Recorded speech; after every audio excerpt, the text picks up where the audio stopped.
Hello students, welcome to academy of accountancy and mathematics. आज हम class 12th का chapter 11 की एक्सरसाइज 11.2 करने जा रहे हैं।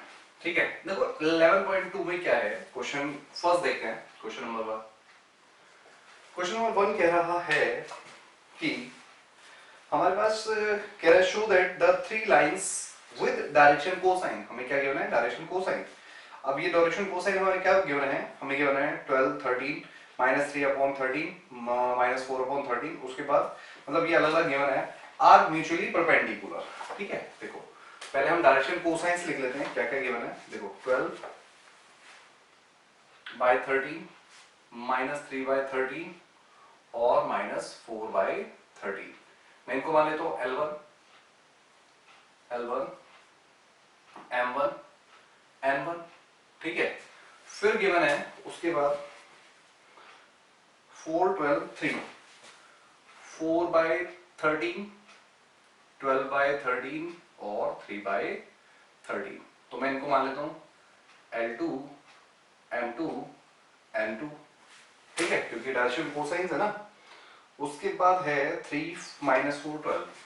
ये है 3/12 सॉरी 13 -4/13 और 12/13 है ना। ये L3 M3 और N3 हो गए। तो हमने पढ़ा है कि जब भी परपेंडिकुलर की क्या कंडीशन होती है, जब भी L1 L2 plus M1 M2 plus N1 N2 equals to 0 आ जाए तो वो क्या कहलाएगा?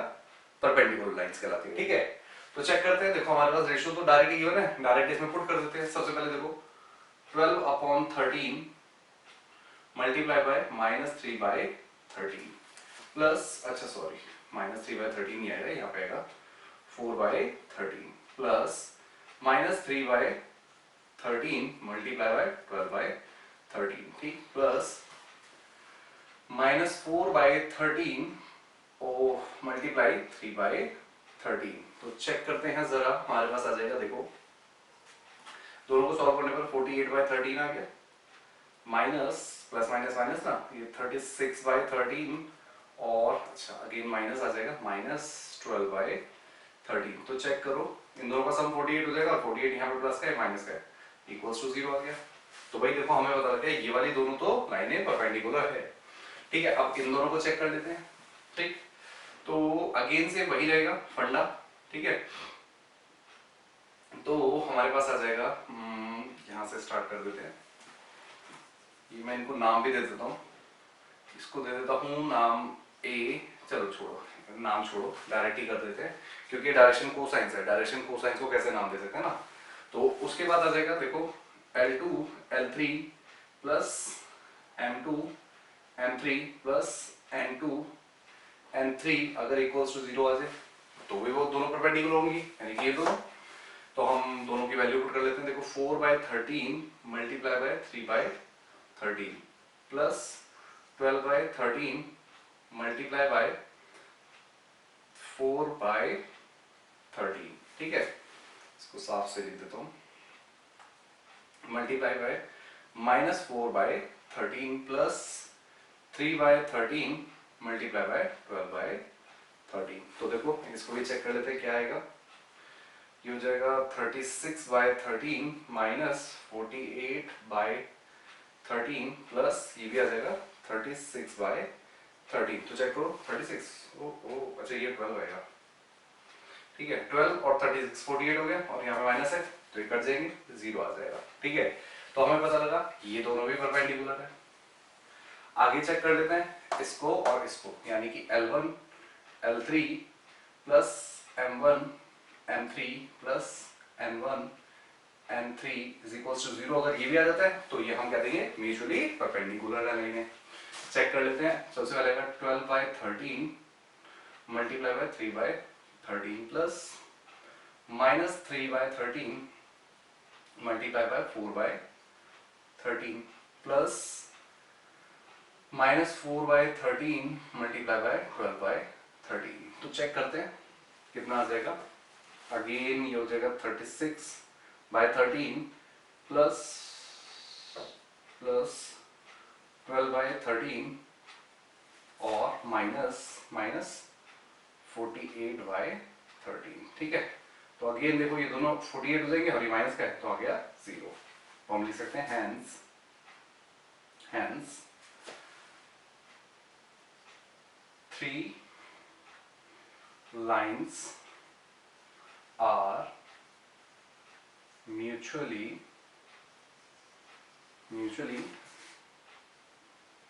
perpendicular। ठीक है बच्चों, तो pause video, note it down, फिर बढ़ते हैं क्वेश्चन नंबर सेकंड की तरफ। तो बढ़ते हैं बेटा क्वेश्चन नंबर सेकंड की तरफ। देखो क्वेश्चन नंबर सेकंड में क्या कह रहा है, कह रहा है show that the line passing through या लाइन थ्रू द पॉइंट, हमें दो पॉइंट गिवन है, मान लेते हैं दो पॉइंट, एक ए गिवन है, कितना है ये है 1 -1 2, 1 -1 और 2, और एक पॉइंट बी है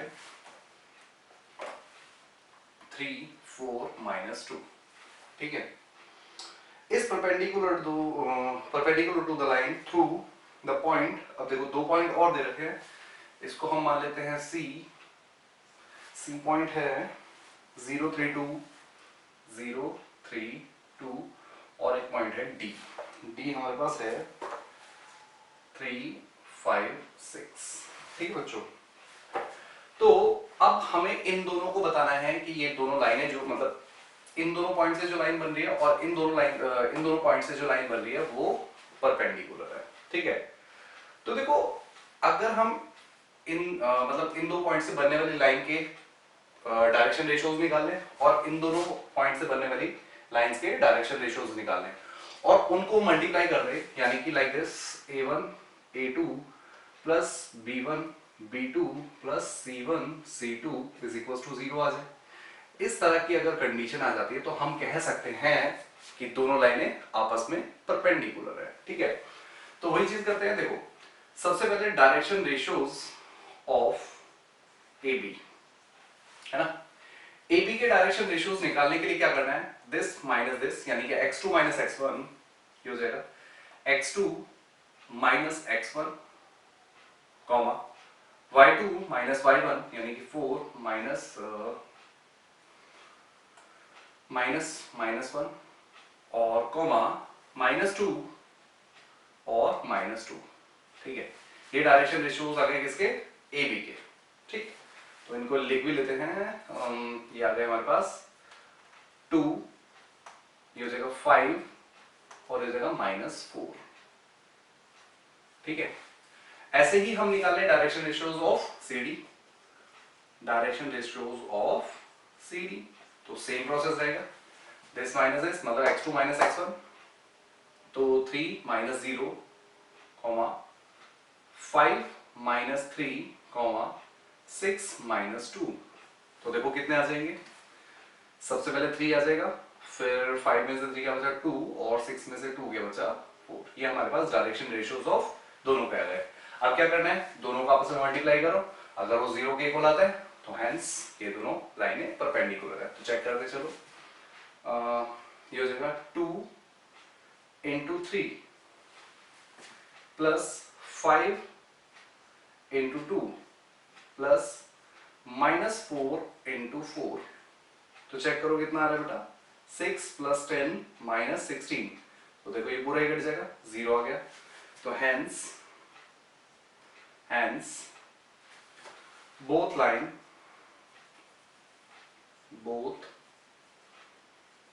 lines are perpendicular to each other।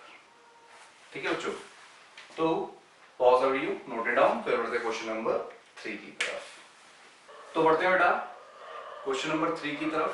देखो क्वेश्चन नंबर 3 में क्या कह रहा है, show that the line passing through the points this and this, यानी कि दो पॉइंट्स हमें दे रखे हैं, is perpendicular to the line through the point this and this. मतलब अगेन इसमें 4 पॉइंट दे रखे हैं और हमें परपेंडिकुलर बताना, वो परपेंडिकुलर सॉरी पैरेलल बतानी है कि ये दोनों जो लाइनें बनेंगी वो पैरेलल होंगी। सबसे पहले ए पॉइंट है 4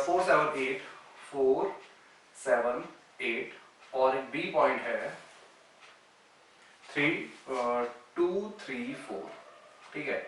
ऐसे ही सी पॉइंट है -1 -2 और 1, और डी जो पॉइंट है वो हमारे पास है 1 2 5 1 2 5, ठीक है। तो अगेन देखो क्या होता है, अगर इनके डायरेक्शन रेशियोज का रेशो सेम आ जाए, क्या डायरेक्शन रेशियोज का रेशो सेम आ जाए, तो ये दोनों लाइनें भी पैरेलल हो जाएगी। यानी कि कहने का मतलब A1 अपॉन A2 इक्वल आ जाए B1 अपॉन B2 इक्वल आ जाए C1 अपॉन C2, ठीक है। तो सबसे पहले हम डायरेक्शन रेशियोज ऑफ AB और CD निकालें। तो देखो डायरेक्शन रेशियोज ऑफ AB निकालने का सेम इससे पहले वाले क्वेश्चन में किया था। क्या करना है, दिस माइनस दिस, यानी कि 2 - 4 और 3 - 7 और 4 - 8, ठीक है। तो आ जाएंगे हमारे पास, ये आ जाएगा -2 -4 और -4, ठीक है। ऐसे ही हम डायरेक्शन रेशियोज ऑफ CD निकालेंगे। तो CD के जो निकलेंगे -1 -2 1, ओ सॉरी माइनस तो करना ही भूल गया, सॉरी मैंने डायरेक्ट सिर्फ रेशियोज ली दिए। तो देखो 1 -1 कॉमा 2 -2 कॉमा 5 -1, तो चेक करो कितना देंगे। देखो ये 2 हो जाएगा और ये 4 हो जाएगा और ये भी 4 हो जाएगा। और देखने से ही पता लग रहा है, बिल्कुल साफ साफ साक्षात देख रहे हैं। देखो अगर A1 अपॉन A2 करते हैं तो हमारे पास आ जाएगा -2 अपॉन 2 और कट जाएगा -1 बचेगा, ठीक है। ऐसे ही अगर B1 अपॉन B2 करते हैं तो हमारे पास -4 अपॉन 4 आ जाएगा और ये भी कट जाएगा, -1 आ जाएगा। ऐसे ही C1 अपॉन C2 करते हैं तो हमारे पास देखो -4 अपॉन 4 आ जाएगा, ये भी कट जाएगा, -1 आ जाएगा। तो hence A1 upon A2 is equals to B1 upon B2 is equals to C1 upon C2 is equals to -1। तो हम क्या लिख देंगे, हैंस both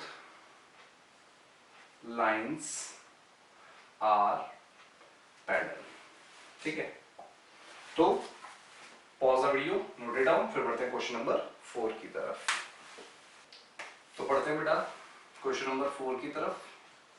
देखो क्वेश्चन नंबर 4 में क्या कह रहा है, कह रहा है find the equation of a line passing through a point. एक 3D डायग्राम है, z y और x, कह रहा एक पॉइंट है कोई, है ना। ये पॉइंट हमारे पास क्या गिवन है, गिवन है 1 2 3, 1 2 और 3, राइट। और कह रहा है साथ में इसी के मतलब एक वेक्टर भी है b वेक्टर, जो ऐसे पैरेलल मतलब कि इस पॉइंट से पैरेलल लाइन बनानी है, ठीक है। ये वेक्टर है और b वेक्टर की जो वैल्यू है वो हमारे पास है 3i 2j और -2k, 3i cap plus 2j cap -2k cap, ठीक है। अब इससे जो बनने वाला मतलब इस पॉइंट से जो बनने वाली लाइन है वो बेसिकली हमारे पास क्या होनी चाहिए, पैरेलल होनी चाहिए इस बी के। तो मैं यहाँ पे डॉटेड लाइन बना देता हूँ। तो मान लो ये लाइन हमारी बन रही है, ठीक है। अब इसके पैरेलल भी होनी चाहिए और इस पॉइंट से जानी भी चाहिए। देखो इस तरह की कंडीशन के लिए क्या किया जाता है बताता हूं। एक हमारे पास r वेक्टर होता है, ठीक है। r vector is equals to a vector plus lambda b vector, ठीक है। अब आपके लोगों के माइंड में एक बात ही आ रही है, सर b वेक्टर तो हमें पता है, r वेक्टर और a वेक्टर क्या होते हैं, है ना। तो ये r वेक्टर तो वेक्टर इक्वेशन की मतलब फॉर्म है, राइट। तो इसको तो एज इट इज लिखा रहने देना है। अब बात है a वेक्टर। a वेक्टर क्या है, देखो a वेक्टर होगा यहां से बनने वाला जो वेक्टर होगा, बात समझ आई। मान लो एक हो गया, एक पॉइंट P हमने कोई मान लिया जो है x, y और z, इससे भी ये ज्वाइंट हो जाएगा कुछ इस तरह से, ठीक है। अब ये ट्रायंगल बन गया ना, देखो मान लो ये वेक्टर है और ये वेक्टर है और ये r वेक्टर होता है और ये a वेक्टर होता है, बात समझ आई। तो a वेक्टर की वैल्यू डायरेक्ट क्या होगी, चेक करो, भाई अगर ये 0 है और ये है, मतलब ए वेक्टर की वैल्यू डायरेक्ट क्या होगी, बताओ बताओ।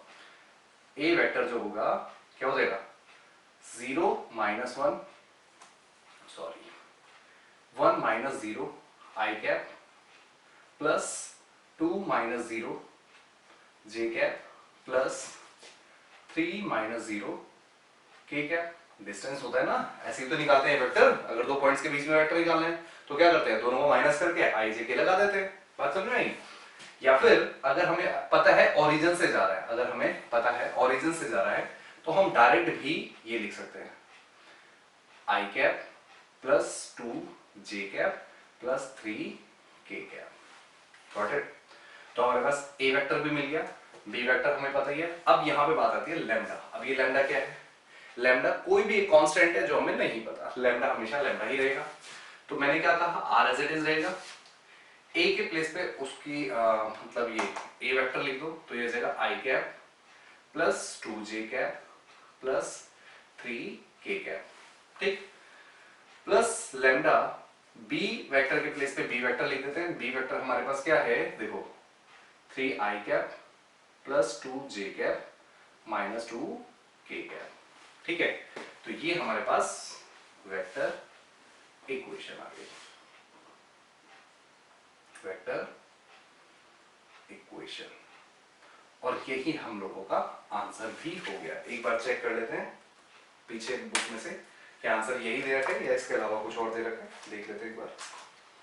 तो हमारे पास चैप्टर है 11.2 है ना, तो 11.2 आ गया भाई, फोर्थ का। बिल्कुल ठीक है बच्चों, ठीक है, बिल्कुल ठीक है, यही आंसर है। तो pause the video, note it down, फिर बढ़ते हैं क्वेश्चन नंबर 5 की तरफ। तो बढ़ते हैं बेटा क्वेश्चन नंबर 5 की तरफ। देखो क्वेश्चन नंबर 5 में क्या कह रहा है, कह रहा है find the equation of a line in vector and Cartesian form. देखो इसमें दोनों तरह की फॉर्म बतानी है, एक वेक्टर फॉर्म, पहले वाले में सिर्फ वेक्टर फॉर्म बताई, पर इस वाले क्वेश्चन में वेक्टर और कार्टेशियन दोनों फॉर्म बतानी है, ठीक है। उसके बाद आगे क्या कहता है, Cartesian form that passing through the point with position vector। अब देखो पोजीशन वेक्टर क्या है वो जरा समझते हैं थोड़ा सा। मान लो कि ये हमारे पास एक 3D हो गया डायग्राम, y और x एक्सिस, ठीक है। अब कोई एक पॉइंट है, जैसे कि वहां पे a पॉइंट था ना, तो ये पॉइंट है, इसका पोजीशन वेक्टर, पोजीशन वेक्टर क्या होता है, किसी भी पॉइंट का ओरिजिन से जो वेक्टर बनता है, ठीक है, वही पोजीशन वेक्टर कहलाता है। तो इसमें जो अब देखो ये अगर पॉइंट ए होता, ठीक है, समथिंग कुछ भी होता, तो हम इसी के पॉइंट्स को तो लेते। अब वो डायरेक्ट हमें क्या दे रहा है, वेक्टर ही दे रहा है। बात समझे, इसी पॉइंट से हम वेक्टर बनाते ना, पर अब वो डायरेक्ट ही वेक्टर दे रहा है। वेक्टर कितना दे रहा है वो भी लिख लेते हैं। वेक्टर हमें दे रहा है, अरे वेक्टर दे रहा है 2i माइनस जे 4, 2i माइनस जे प्लस 4 के कैप, ठीक है। अब कह रहा है इसी पॉइंट से बनने वाली लाइन, एक डायरेक्शन हमें वो दे रखा है वेक्टर बी, है ना। तो ये जो दे रखा है वो कितना दे रखा है, ये भी देख लेते हैं। ये हमें दे रखा है i 2j minus k, i cap plus 2j cap minus k cap, ठीक है। तो बेसिकली ये जो पॉइंट रहे होंगे वो ये रहेंगे 2 माइनस 1 और 4, है ना। जैसे कि पिछले वाले क्वेश्चन से इससे बनाया, तो ये इससे भी तो बन सकते हैं पॉइंट, ठीक है। वैसे हमें पॉइंट का कोई काम नहीं है, इसको चाहे तो लिख लो, इरेज कर लो, वो आपकी मर्जी है। तो देखो हमें क्या क्या चीजें मिल गई, एक तो ए वेक्टर मिल गया, कितना 2i माइनस जे प्लस 4k, और हमें बी वेक्टर भी मिल गया, मतलब जिसके पैरेलल होनी है लाइन, ठीक है, जिसकी डायरेक्शन हमें चाहिए बेसिकली, तो है i प्लस 2j प्लस नहीं माइनस के। तो देखो सबसे पहले मैं दोनों इक्वेशन लिख देता हूं। दोनों इक्वेशन होती क्या है, देखो अगर मैं वेक्टर इक्वेशन की बात करूं तो वेक्टर इक्वेशन होती है क्या, अभी अभी पढ़ी थी ना, R vector is equals to A vector और प्लस लैम्डा बी वेक्टर। और इसी की अगर कार्टेशियन इक्वेशन की बात करूं तो वो होती है x minus x1 upon x minus x1 upon a equals to y minus y1 upon b is equals to z minus z1 upon c। अब बात ये है कि x1, y1 और z1 किसको मानेंगे, a, b, c किसको मानेंगे। तो देखो कोई बहुत मुश्किल नहीं है, पॉइंट हम कहां से लेते थे, a से ना। तो a के जो पॉइंट्स होंगे वो क्या कहलाएंगे, x1, y1 और z1, और b के साथ के जो है देखो डायरेक्शन रेशियोज, एबीसी किससे डिनोट किए जाते हैं, डायरेक्शन रेशियोज। और डायरेक्शन रेशियोज क्या होते हैं, b के साथ के मतलब जो वेक्टर के साथ के होते हैं स्केलर क्वांटिटीज, यानी कि 1, 2 और -1। ठीक है, तो यहां पे सबसे पहले वेक्टर फॉर्म में चेंज करते हैं, r is equals to a हमारे पास है 2i minus j plus 4k cap plus lambda b यानी कि i cap plus 2j cap minus k cap.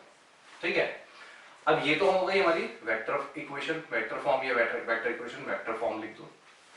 अब हमें निकाली कार्टेशियन, कार्टेशियन भी बता चुका हूं, क्या करना है, x माइनस x1 कौन से होंगे, देखो 2 upon 1, right, equals to y minus y1 यानी कि -1 upon 2 equals to z minus 4 upon में -1।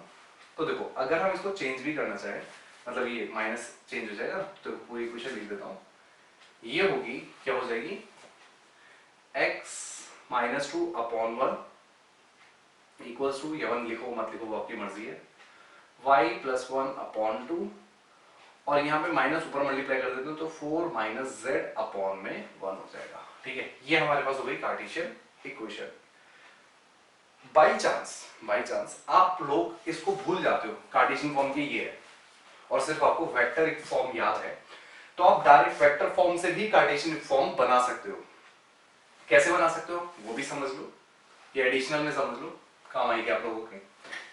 ये जो r है ना, इसको आप मान लो xi plus yj plus zk, ठीक, मान लिया, इज इक्वल्स टू, अब देखो ये आपके पास एज इट इज रहने दो, 2i minus j plus 4k। ठीक है, उसके बाद प्लस इस लैम्डा को अंदर मल्टीप्लाई कर लो, तो ये जाएगा लैम्डा आई कैप प्लस 2 लैम्डा जे कैप माइनस लैम्डा के कैप, राइट। अब हमें क्या करना है, आई जे और के को एक साथ कर देते हैं। ठीक, तो ये हो गया आई एक्स आई वाई जे कैप प्लस जेड के कैप इज इक्वल्स टू, अब देखो 2 और लैम्डा है ना, तो मैं इसको ऐसे लिखता हूं 2 प्लस लैम्डा आई कैप, राइट। देखो ना 2 और आई को एक साथ ले लिए, उसका आई कॉमन कर दिया तो ये आ गया। उसके बाद देखो यहाँ पे देखो -1 है और यहाँ पे 2j, मतलब j के साथ यहाँ पे 2 लैम्डा है और यहाँ पे -1 है, तो मैं देखता हूँ प्लस, कैसे लिख सकता हूँ, 2 लैम्डा -1 j कैप। अब मैंने ऐसा क्यों किया उसका भी रीजन समझ लेना, क्योंकि यहाँ पे 1 माइनस का है। ठीक है, फिर ऐसे ही प्लस 4 माइनस लैम्डा के कैप। ठीक है, अब अगर हम कंपेयर करें ऑन कंपेयरिंग